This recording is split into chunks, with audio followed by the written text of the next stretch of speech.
నమస్తే. ఎవరైతే పోషకాహార లోపంతో బాధపడుతూ ఐరన్ డెఫిషియన్సీ రక్తహీనతతో కూడా ఇబ్బంది పడుతూ ఉంటారో, అలాంటి వాళ్ళు ఖచ్చితంగా ప్రతిరోజు 3-5 డ్రై డేట్స్‌ని తీసుకోండి.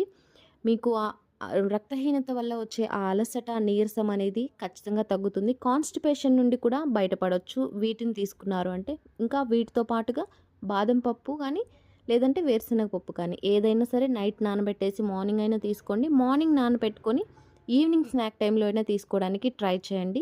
మనకి డేకి కావాల్సిన ప్రోటీన్ కొంతవరకు వీటి నుండి మనకి లభిస్తుంది. సో, మీరు ఇవి 2 కలిపి తీసుకున్నారు అంటే టేస్ట్ కూడా కొంచెం బావుంటుంది. కొంచెం స్వీట్‌గా ఉంటాయి కదా డేట్స్ అనేవి. ఓకే. వీటిని పిల్లలు, పెద్దలు అందరూ కూడా ఖచ్చితంగా రెగ్యులర్‌గా తీసుకోవడానికి ట్రై చేయండి. Thank you so much for watching. నమస్తే.